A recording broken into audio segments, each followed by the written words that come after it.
구약 성경 호세아서 14장입니다. 호세아서 14장 1절부터 9절까지의 말씀, 제가 가진 성경으로는 1267페이지에 있습니다. 1267페이지. 호세아서 14장 1절에서 9절의 말씀을 제가 봉독해 드리겠습니다. 이스라엘아, 내 하나님 여호와께로 돌아오라. 내가 불의함으로 말미암아 엎드러졌느니라. 너는 말씀을 가지고 여호와께로 돌아와서 아뢰기를, 모든 불의를 제거하시고 선한 바를 받으소서. 우리가 수송아지를 대신하여 입술의 열매를 주께 드리리이다. 우리가 아수르의 구원을 의지하지 아니하며 말을 타지 아니하며 다시는 우리의 손으로 만든 것을 향하여 너희는 우리의 신이라 하지 아니하오리니 이는 고아가 주로 말미암아 긍휼을 얻음이니이다 할지니라. 내가 그들의 반역을 고치고 기쁘게 그들을 사랑하리니 나의 진노가 그에게서 떠났음이니라. 내가 이스라엘에게 이슬과 같으리니 그가 백합화같이 피겠고 레바논 백향목같이 뿌리가 박힐 것이라. 그의 가지는 퍼지며 그의 아름다움은 감람나무와 같고 그의 향기는 레바논 백향목 같으리니 그 그늘 아래에 거주하는 자가 돌아올지라. 그들은 곡식같이 풍성할 것이며 포도나무같이 꽃이 필 것이며 그 향기는 레바논의 포도주같이 되리라. 에브라임의 말이 내가 다시 우상과 무슨 상관이 있으리요 할지라. 내가 그를 돌아보아 대답하기를, 나는 푸른 잣나무 같으니 내가 나로 말미암아 열매를 얻으리라 하리라. 누가 지혜가 있어 이런 일을 깨달으며 누가 총명이 있어 이런 일을 알겠느냐. 여호와의 도는 정직하니 의인은 그 길로 다니거니와 그러나 죄인은 그 길에 걸려 넘어지리라. 아멘. 하나님께로 돌아가자라고 하는 제목 가지고 말씀 증거하겠습니다. 하나님께로 돌아가자. 지난주에 이어서 똑같은 제목, 하나님께로 돌아가자. 지난주 여러분 한 주간 동안 열심히 또 선지서들을 읽으셨지요. 선지서의 여러 가지 메시지들이 다양하게 상황에 맞춰서 전달이 되었겠습니다마는 결국 한 메시지가 있다라고 한다면 그것은 하나님께 돌아오라는 메시지입니다. 도대체 인간들이 어디에 있길래 하나님께서는 돌아오라라고 말씀을 하시는 것일까요? 우리가 있어야 할 그 자리가 아닌 엉뚱한 곳에 가서 우리의 삶을 의탁하고 있다라고 한다면 이런 하나님의 음성, 돌아오라라고 하는 음성이 우리에게 들려졌으면 좋겠습니다. 여러분 학교 다니실 때 역사를 좋아하셨는지 모르겠습니다. 국사나 세계사 아마 쉽지 않은 과목이셨을 텐데요. 반면에 또한 이스라엘의 역사는 어떻습니까?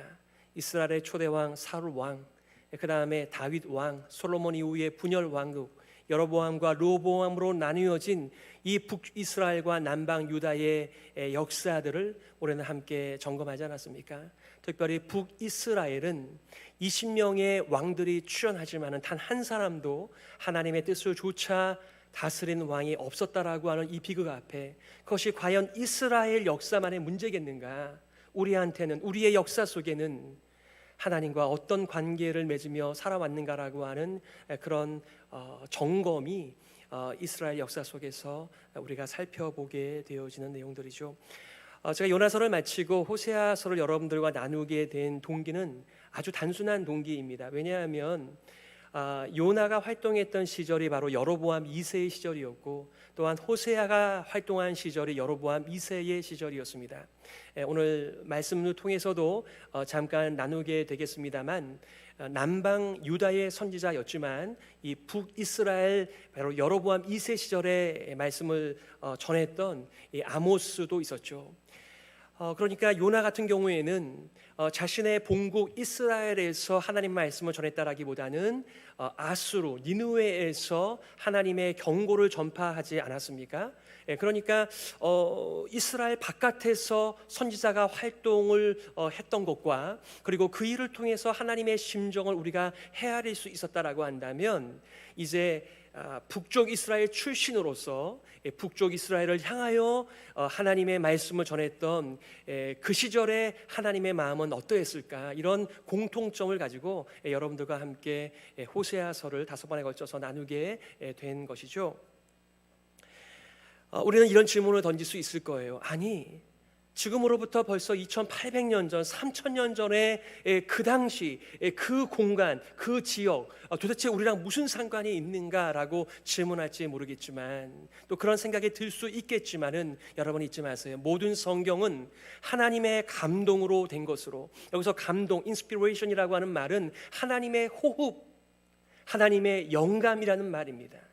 사람들이 기록을 했지만은 그 모든 하나님의 메시지는 바로 하나님 당신 자신의 메시지였다라고 하는 것을 꼭 기억하시면서, 시대가 달라, 장소가 달라, 여전히 우리들에게 필요한 이 선지자의 커다란 메시지가 우리한테 들려서 우리도 하나님께로 돌아가고 하나님께 돌아간 백성다운 인생을 우리가 살아갈 수 있으면 얼마나 좋을까요? 오늘 여러분들과 내용적으로 두 가지를 나누려고 해요. 첫 번째는 도대체 이 이스라엘이 어디에 있길래, 인간은 어떤 상태에 있는가라고 하는 이 주제를 첫 번째. 두 번째는 하나님을 등지고 살아가는 인류를 향하여 하나님은 무슨 일을 약속하셨는가라고 하는 이 두 가지의 내용을 살펴보려고 합니다. 첫 번째는 도대체 이스라엘은 지금 어디에 있는 것입니까? 인간은 어떤 상태에 있는 것일까요? 여러분들과 충분히 본문의 말씀을 나누지는 못했습니다만 바로 앞서서 호세아 선지자는 이스라엘의 역사를 회상하면서 그들의 역사는 처음부터 반역의 역사요, 거짓의 역사요, 속임의 역사였다라고 하는 것을 말씀해요. 여러분, 이스라엘이라고 하는 것은 지명이기도 하지만 한 사람의 이름이었습니다. 바로 야곱이라고 하는 사람의 이름이죠. 여러분, 야곱이라고 하는 말은 속임이라고 하는 말이죠. 아주 비열하고 자기만 생각하는 사람의 대표적인 특징을 야곱의 이름에서 우리가 찾을 수 있겠습니다만, 하나님께서는 그 야곱의 이름을 이스라엘로 바꾸어 주시고 이제 옛날 이름 사용하지 말고 새 이름을 사용하라고 주신 이름이었죠. 그런데 그 야곱의 옛 이름은 처음부터 마지막까지 속임이었다. 그뿐만이었나요? 이스라엘 백성들이 출애굽하여 광야에서 살아갈 때에 그들은 하나님의 허락하시는 날마다의 만나를 먹으면서, 그리고 구름 기둥과 불기둥으로 날마다 하나님의 인도함을 받고 있었음에도 불구하고 그들은 기회만 있으면 애굽으로 돌아가려고 애썼던, 하나님 앞에서 등을 주고 살아가기를 그토록 원했던 배역의 백성들이었습니다. 그들이 약속의 땅에 정착하여 가나안에서 살 때에 이스라엘은 어떠하였습니까? 그들 역시 하나님을 버리고 사울을 왕으로 세웠습니다. 이 일에 대하여 사무엘이 너무나 슬퍼하고 있었을 때 하나님께서 오히려 사무엘을 위로하시면서, 사무엘아, 이 백성이 너를 버린 것이 아니라 나를 버렸다라고 말씀하셨습니다. 그들의 첫 단추부터 이스라엘의 반복되는 역사는 하나님께 등을 돌리고 하나님 없이 자신의 인생을 살아온 역사였죠. 솔로몬 이후의 분열 왕국은 각각 우상 숭배, 즉 영적 간음으로 깊이 있는 부패의 부패를 거듭하였습니다. 호세아는 심판과 회복을 거듭 경고하면서 마지막을 언약에 충실하신 하나님께 돌아오라라고 하는 예언으로 마치고 있는 것이 오늘 본문의 말씀입니다. 여러분, 하나님을 떠난 인간에 대하여 호세아 선지자는 13장 3절에서 이렇게 말을 하고 있어요. 이러므로 그들은 아침 구름 같으며 쉬 사라지는 이슬 같으며 타작마당에서 광풍에 날리는 쭉정이 같으며 굴뚝에서 나가는 연기 같으리라. 자세한 내용은 나와 있지 않지만 그들의 삶이 누구나 다 공감할 수 있는 이 emptiness, vanity, 속이 텅텅 비어져 있는 그런 비유를 가지고 지금 이스라엘의 날아가는 삶을 표현하고 있는 것입니다. 선지자는 자연의 은혜를 통하여 심판 앞에 놓여져 있는 덧없는 인생에 대하여 지적하고 있는 것입니다. 순식간에 사라질 아침 안개와 같은, 이슬과 같은, 광풍에 날리는 쭉정이와 같은, 굴뚝의 연기와 같은 존재, 북이스라엘의 모습을 이렇게 선지자는 경고하고 있는 것이죠. 하나님을 떠난 죄인들의 안개 같은 삶의 특징을 호세아 선지자보다 조금 앞서서 아니면 동시대의 아모스 선지자는 이렇게 지적을 하고 있습니다. 이스라엘의 서너 가지 죄악은 바로 이런 것이 아니냐라고 말씀하시면서 이렇게 말씀하죠. 그들이 은을 받고 의인을 팔며 신 한 켤레를 받고 가난한 자를 팔며 힘없는 자의 머리를 티끌 먼지 속에 발로 밟고 연약한 자의 길을 굽게 하며 아버지와 아들이 한 젊은 여인에게 다녀서 내 거룩한 이름을 더럽히며 모든 제단 옆에서 전당 잡은 옷 위에 누우며. 여러분, 여로보암 2세는요 잘난 것이 하나도 없는 왕이었지만 하나님께서는 정말 우리는 못 먹어서 못 입어서 못 살겠습니다, 우리가 없기 때문에 하나님을 섬기지 못하는 거예요 라고 비명을 지를 때 하나님께서 무조건적으로 그 땅에 부요를, 번성을 허락하여 주셨습니다. 그들은 더 잘 살게 되었지만 그들의 풍요와 부요를 통해서 더 인간다운 삶을 살았는가? 아니요, 더 악랄한 동물 같은, 짐승 같은 삶을 그들이 살았습니다. 여기 보세요. 그들이 은을 받고 의인을 팔았다. 신 한 켤레를 받고 가난한 자를 팔았다. 이게 무슨 말이에요? 옛날에는 이게 컨트랙의 마지막 사인을 할 때에 신발을 주고받습니다. 그러니까 이렇게 가난한 사람들을 종으로 삼는 과정에 있어서 부자들 그리고 힘이 있는 사람들의 손을 이 재판장들이 들어주었다는 것입니다.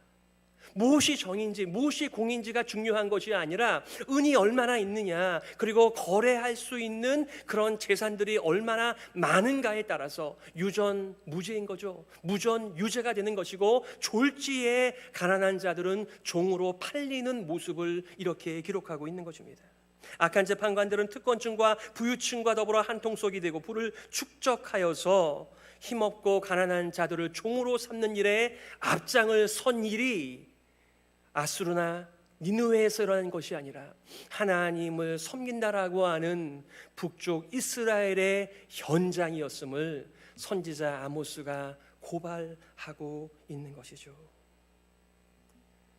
이들을 어느 정도로 질밥했습니까? 그들이 땅의 먼지를 들어 마실 수 있도록 그들의 머리를 밟았다.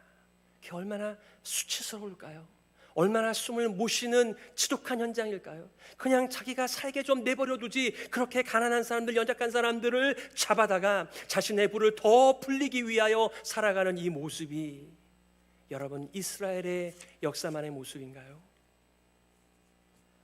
더 나아가 바알을 섬기는지 하나님을 섬기는지 알 수도 없는 그 제단 위에서 이들은 성적 부패와 불륜이 얼마나 만연했는가, 그들의 일상이었는가를 이렇게 보여주고 있지 않습니까? 또한 채무자의 옷을 빼앗는 부자들의 그 무자비한 방탕한 삶은 결코 이 시대에 특별한 일이 아니었습니다.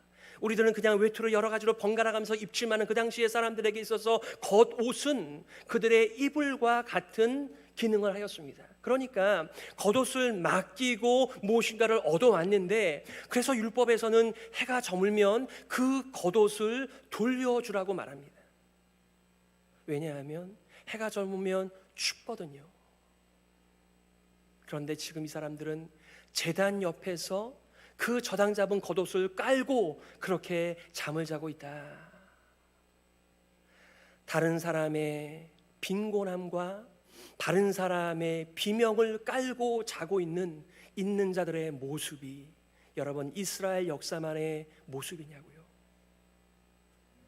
오늘날도 돈 있는 사람들은, 특권층에 있는 사람들은 훌륭한 변호사를 고용하여서 이미 답을 정하고 들어갑니다. 없는 사람은 피해를 볼 수밖에 없습니다. 바로 이것이 더 잘 살게 된 오늘날 우리네의 모습이 아닌가요? 그런데 그것은 오래전에 우리와 다른 별천지의 세계의 일로 우리가 다룬다라고 하는 것은 우리는 하나님의 음성을 들을 준비가 안 되어 있는 것이죠. 시편의 저자가 그렇게 하나님의 말씀 앞에서 하나님 우리의 눈을 열어서 주의 놀라운 일을 보게 하여 주옵소서, 우리의 귀를 뚫어주셔서 하나님의 음성을 듣게 하여 주옵소서라고 간구하였던 것은 그들에게만 필요한 것이 아니라 우리들에게도 필요한 말씀 아닙니까? 선지자의 거듭되는 촉구가 이렇게 돌아오라는 메시지로 우리들에게 주어지고 있습니다. 1절이죠. 이스라엘아, 내 하나님 여호와께로 돌아오라. 너는 말씀을 가지고 여호와께로 돌아와서 아뢰기를 모든 불의를 제거하시고 선한 바를 받으소서. 수송아지를 대신하여 우리의 입술의 열매를 받아주옵소서. 이게 무슨 얘기일까요? 그들이 풍성한 재산을 이용하여 수많은 가축들을 하나님 앞에 제물로 가져왔지만은 그것 말고 너희들의 중심, 너희들의 마음에서 터져나오는 입술의 열매를 하나님 앞에 올려드리라고 하는 촉구가 아닙니까? 그들은 하나님을 잊어버리고 기도를 잊어버린 채 오직 자신의 의를 위하여, 자신의 부요의 축적을 위하여 그렇게 열심히 살아가는 동안에 더 이상 재물을 가져오지 말라라고 하는 하나님의 말씀이죠. 그리고 이 기도를 잃어버린 자들에게 오히려 넣어주고 있는 선지자의 모습인 것이죠. 그 내용이 무엇입니까? 모든 불의를 제거하시고 선한 바를 받으소서. 여러분, 우리가 어디가 아프면 병원에 갑니다. 그래서 의사의 진단을 통해서 처방을 받게 되고 약을 복용하고 여러 가지 조치를 받게 되지 않습니까? 여러분, 이 하나님께서는 이스라엘을 돌아오라고 말씀하시면서 그들의 불의를 제거하신다라고 말씀하는 거죠. 그것을 기대하라고 말씀하시는 것이죠. 이것을 4절에서는 하나님께서 돌아오는 자들을 치유하셨다 이렇게 말씀하고 있거든요. 상한 심령과 회개하는 마음과 변화된 삶을 가지고 더 이상 우리가 아수르를 의지하지 않겠습니다. 군대를 의지하지 않겠습니다. 그리고 우상들을 자신의 하나님이라고 부르지 않겠습니다. 우리가 마음의 중심으로 하나님께 나와서 하나님의 이름을 부를 테니 긍휼의 하나님께서 고아를 챙기듯 이렇게 버림받은 자와 같은 정말 잠깐 있다가 사라지는 안개와 이슬 같은 연기 같은 이 인생을 불쌍히 여겨달라고 하는 이 간구를 올려드리는 것이죠. 자기의 실체를 모르면 이런 기도를 올릴 수도 없는 것인데요. 제롬이라고 하는 학자는 이렇게 이 말씀을 가지고 간구를 하더군요. 주님, 우리의 불의를 제하여 주옵소서. 우리 안에 어떤 연약함도 없게 하시고 과거 우리를 부패케 했던 것을 다 떠나게 하여 주옵소서. 악의 뿌리가 다시 새로운 악의 성장을 도모하지 못하도록 하여 주옵소서. 그리고 선한 바를 받으옵소서. 만일 주께서 악을 제하시지 않는다면 우리는 주께 드릴 만한 선한 것이 없나이다. 여러분의 중심에는 선한 것들이 좀 있습니까? 하나님께 나와서 여러분의 중심에서부터 터져나오는 입술의 열매들을 가지고 나오셨습니까? 저는 어려서부터 잘못된 신앙교육을 받아서요, 아주 하나님 앞에 의무감을 가지고 예배를 드렸습니다. 예배를 생각하면 얼마나 지겹고 힘들고 언제 끝나나 이 생각을 하면서 살아왔습니다. 여러분, 하나님께서는 우리를 사랑으로 돌보아 주시면서 하나님 앞에 예배드리며 기도할 수 있는 자리로 인도하여 주시고 있는데, 얼마나 많은 인생들이 하나님을 모른 채, 하나님을 아는 지식이 없는 채 자신의 열심을 가지고 하나님을 추구하며 인생을 도모하며 살아가고 있습니까? 두 번째 메시지는 하나님을 등지고 살아가는 인류를 향하여 하나님께서 무슨 일을 약속하셨는가라고 하는 메시지. 오늘 4절에 보니까 내가 그들의 반역을 고치고 기쁘게 그들을 사랑하리니 나의 진노가 그에게서 떠났음이니라. 바로 이 말씀이 호세아 전체에서 가장 핵심적인 말씀이라고 말씀드릴 수 있습니다. 우리 하나님은 어떤 분이시냐고요? 우리 하나님은 우리의 고질병을, 우리의 중병을 고치시는 분이라고 말씀하고 있습니다. 많은 사람들이 증상만 고치면 된다라고 생각할지 모르겠습니다. 왜 이렇게 사람들이 부모를 거역하지? 왜 이렇게 살인하지? 간음하지? 도적질하지? 거짓 증거하지? 왜 이렇게 사람들이 탐심으로 사는 거야? 그게 다 죄악들입니다. 심뜸이죠. 증상들입니다. 그런데 하나님께서는 이런 증상들을 고치시는 분이 아니라 우리의 근본을 고치시는 분이라고 말씀하고 있습니다. 바로 하나님께 등을 돌린 인간들의 반역을 고치시는 분이십니다. 우리의 중심이 바뀌어지지 않은, 물론 때로는 부모를 공경하겠죠. 때로는 이웃을 미워하지 않을 수 있어요. 때로는 음욕을 품지 않을 수 있겠죠. 때로는 도적질하기보다는 구제하면서 그렇게 자신의 재물을 나누며 살 수 있겠죠. 때로는 거짓 증거하지 않고 올바른 말만 하면서 정의에 불타는 삶을 살 수 있겠죠. 그러나 그게 얼마나 여러분의 삶 가운데서 오래 가시던가요? 하나님께 등을 돌린 인생들은 자신의 근본이 고쳐지지 않는 한 이러한 죄의 증상들 속에서밖에 살아갈 수밖에 없는데, 우리 하나님께서는 우리를 불러주시고 돌아오라고 말씀하시면서 우리의 근본을 고쳐주시겠다, 치유하시겠다, 그리고 우리를 사랑하시겠다, 이렇게 말씀하고 계시는 것입니다. 여러분, 세상에서도요, 우리가 사랑하고 싶다고 해서 사랑하는 게 아니에요. 그 사람한테 내가 사랑해도 되냐고 물어본 다음에 그 사람의 허락이 있어야 사랑할 수 있는데 말이죠. 하나님께서는 우리에게 돌아오라고 말씀하실 뿐만 아니라 하나님을 사랑할 수 있도록 길을 열어주신 것이죠. 그래서요, 사랑은요, 우리가 하나님을 사랑하는 것이 아니라 하나님이 먼저 우리를 사랑하시는 것이죠. 그래서 우리가 하나님 앞에 올려드리는 예배는 이 하나님의 사랑의 부르심 앞에 우리가 진실한 반응으로 나와 있는 것이지, 마치 예배를 안 드리면 교통사고 날 것 같고 투자한 주식이 계속해서 내려갈 것 같고 그래서 마치 보험을 들어놓는 것 같은 생각을 가지고 예배를 드린다면 하나님을 몰라도 너무나 하나님을 모르며 인생을 살아가는 것이죠. 하나님께서는 고치고 사랑하며 씻을 수 없고 돌이킬 수 없는 배신과 죄를 능가하는 하나님의 상상할 수 없는 그런 사랑으로 우리를 돌아오라고 말씀하고 계시는 것입니다. 이것을 선지자 스바냐는 이렇게 노래하고 있어요. 너희 하나님 여호와가 너희의 가운데에 계시니 그는 구원을 베푸실 전능자이시라. 그가 너로 말미암아 기쁨을 이기지 못하시며 너를 잠잠히 사랑하시며 너로 말미암아 즐거이 부르며 기뻐하시리라. 우리 장로님들이나 권사님들께서 여기서 안내하시다가 이렇게 집사님들 오시고 성도님들 오시면은 마스크 썼는데도 굉장히 반가운 얼굴로 때로는 이렇게 막 이름을 부르면서 환영하시더라고요.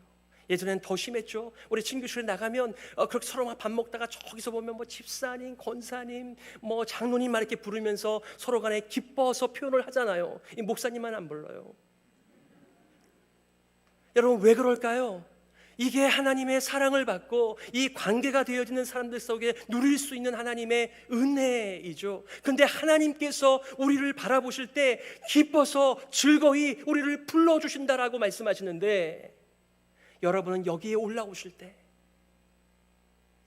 우리 안내위원들께서 여러분을 환영하는 그 사역 말고 하나님께서 우리를 바라보시면서 그 멀리서도 기뻐하시고 우리를 향하여 즐거이 소리 지르신다라고 하는 것을 한 번이라도 상상해 보셨습니까?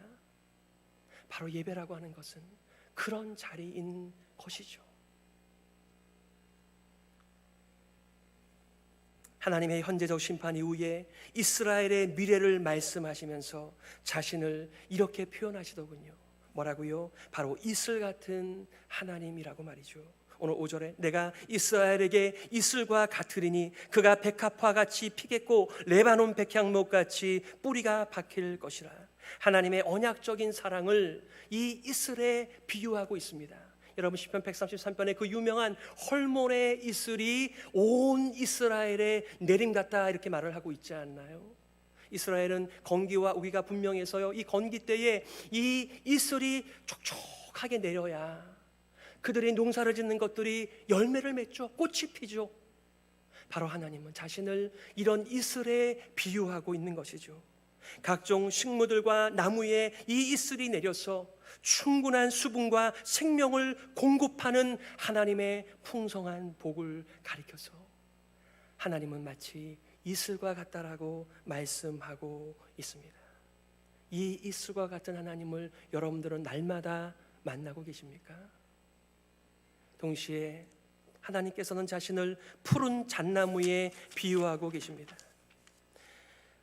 8절에 내가 그를 돌아보아 대답하기를 나는 푸른 잣나무 같으니 내가 나로 말미암아 열매를 얻으리라 하리라.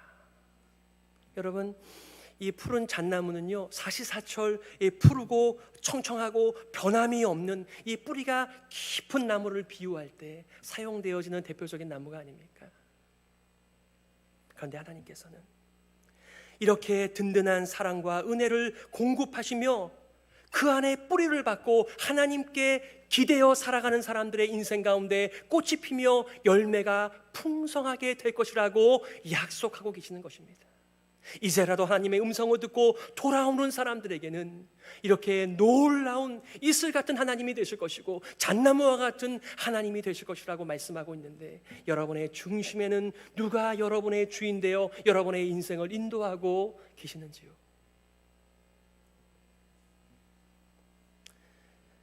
호세아서 14장 3절부터 7절까지는 하나님 앞에 하나님 안에 뿌리를 내린 삶을 7가지로 그림을 그리고 있습니다. 어떻게 해요? 이렇게 해요. 백합화 같이 피게 될 것이다. 레바논 백향목 같이 뿌리가 박힐 것이다. 그의 아름다움은 감람나무와 같다. 그의 향기는 레바논 백향목과 같다. 곡식같이 풍성할 것이다. 포도나무같이 꽃이 필 것이다. 그 향기는 레바논의 포도주와 같다. 이전에 레바논은 어떤 땅이었습니까? 바알을 섬기는 땅이었습니다.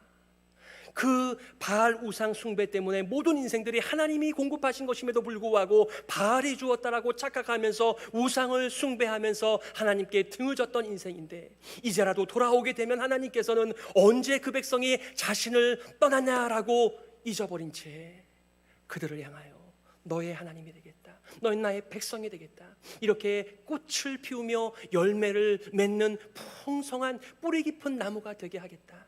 우리는 조금만 바람이 불어도 금방 뿌리가 뽑혀서 아무것도 맺지 못하는 인생을 살아가지만은 바로 하나님께 돌아오는 자의 삶은 이렇게 꽃이 피고 풍성한 이슬과 생명의 공급으로 열매를 맺게 될 것이다.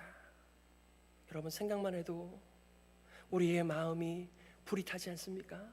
꿈을 꾸며 살아갈 수가 있지 않습니까?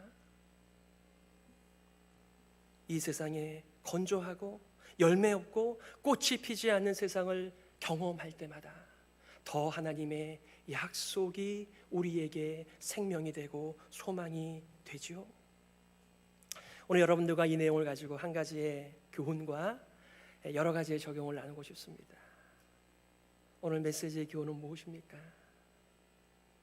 자신이 어디에 있는지를 깨닫고 하나님의 돌아오라라고 하는 음성을 듣고 하나님께로 돌아오는 남은 자, 구루터기와 같은 인생들을 하나님께서는 이슬과 같이 넘치는 생명으로 열매를 맺게 하겠다라고 하는 진정한 회복의 메시지입니다.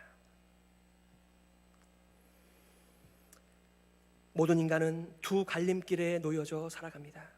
불의와 영적 간음 속에서 아침 안개처럼 광풍에 흩어져 날리는 쭉정이나 연기처럼 살 것인가, 아니면 하나님의 신실한 약속대로 그 약속을 믿고 그에게 돌아가 새로운 인생을 살 것인가.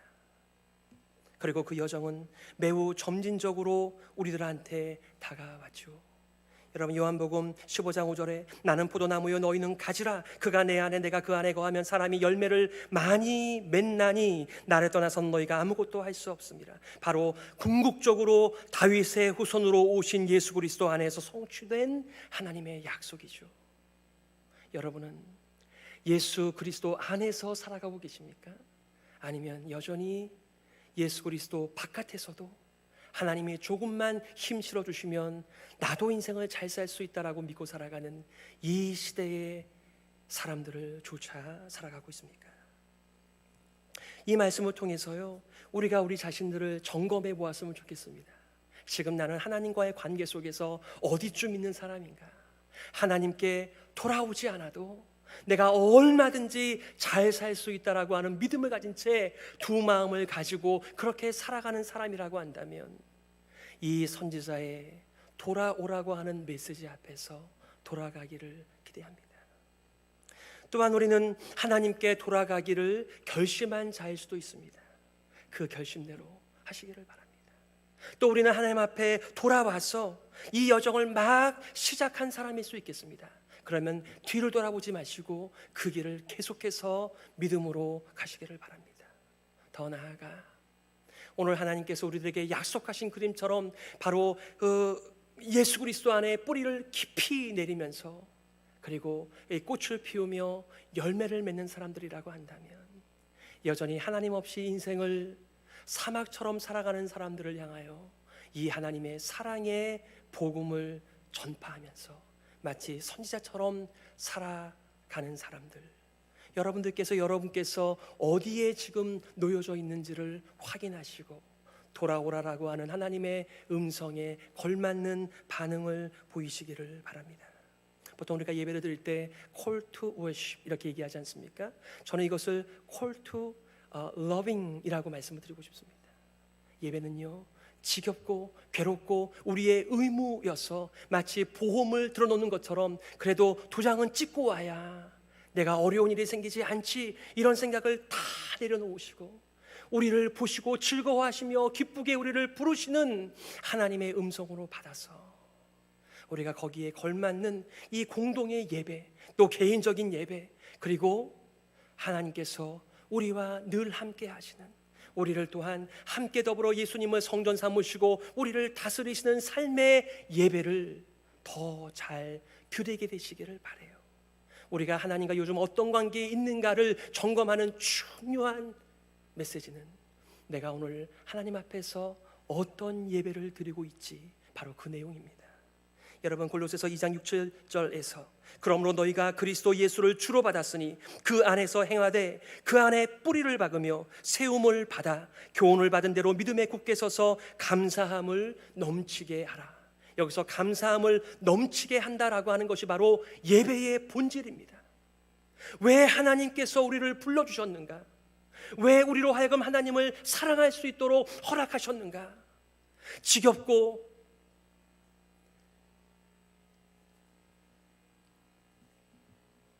우리가 하지 않으면 커다란 저주와 재앙이 올까봐 두려워하는 그런 예배가 아니고요, 하나님의 풍성한 사랑과 은혜와 생명력이 넘치는 진실한 중심의 입술의 열매 말입니다.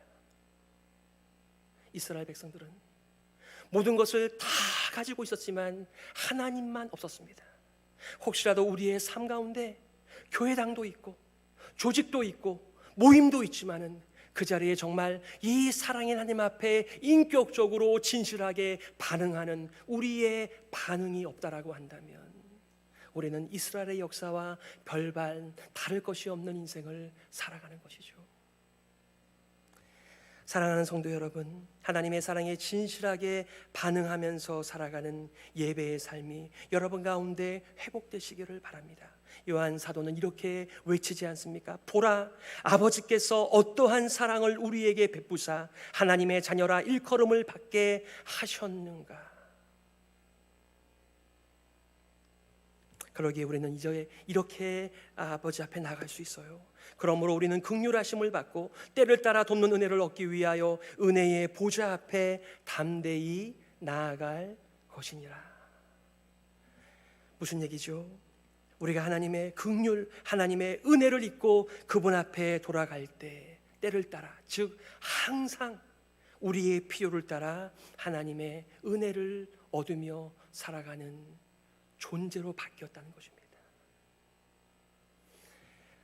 보통 헬라어로는 포이에마라고 하죠. 이 하나님의 걸작품.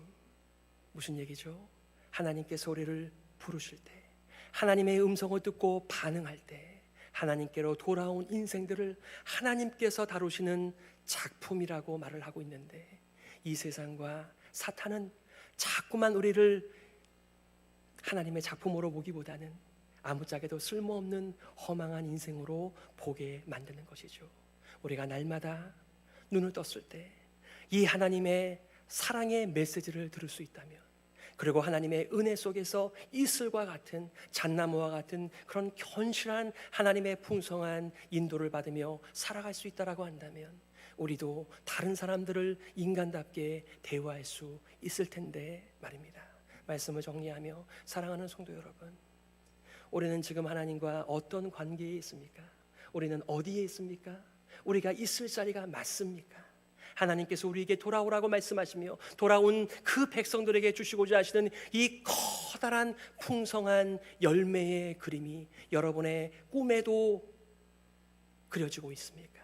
하나님께서는 인생들이 감히 상상할 수도 없는 이 놀라운 하나님의 비전을 교회에 맡기셨고 우리들에게 허락하셨기에 우리도 오늘도 주님 앞에 나와 마음껏 이 하나님의 사랑과 은혜와 생명을 노래하며 살아가는 입술의 찬양자 그리고 예배자로 인생을 살아가는 것이겠죠. 하나님께서 이 은혜를 날마다 우리 가운데 부어주시기를 예수 그리스도의 이름으로 축복합니다. 아멘. 우리 시간의 말씀을 기억하면서요 이렇게 기도했으면 좋겠습니다. 하나님 아버지, 죄와 허물로 죽었던 우리들이었습니다. 그런데 우리를 돌아오라고 불러주시니 감사합니다. 그리고 하나님의 자녀로 백성으로 살려주신 사랑의 하나님을 마음껏 노래하는 예배자가 되게 하여 주옵소서.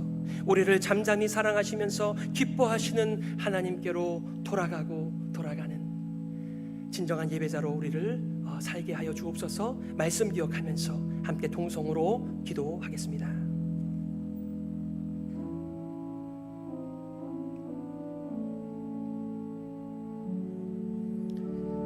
하나님 아버지 감사합니다. 하나님 없이 살던 인생들이었습니다. 중병에 걸린 인생들이었습니다. 죽음 자체였습니다. 사망의 굴절기가 우리의 안방이었습니다. 하나님 아버지, 우리를 흔들어 깨워주시고 돌아오라고 사랑의 문을 열어주시니 감사합니다. 하나님의 약속을 믿고 붙들고 살게 하여 주옵소서. 허망한 세상에 부르는 노래를 부르지 않게 하여 주시고 하나님을 노래하는 하나님의 사랑을 찬양하는 진정한 예배자들로 살아가게 하여 주시옵소서. 하나님 아버지, 은혜를 감사합니다. 우리가 허망한 것을 노래하지 않고 영원한 것을 꿈꾸며 찬양하며 하나님 앞에서 살아갈 수 있도록 예수 그리스도를 보내어 주시니 감사합니다. 이제 예수 그리스도 통하여 보여주시는 하나님의 사랑의 깊이와 높이와 넓이와 크기 속에서 우리가 점점 자라가면서 진정한 입술의 열매를 올려드리는 예배자가 되게 하여 주옵소서. 살아계신 예수 그리스도의 이름으로 기도드리옵나이다. 아멘.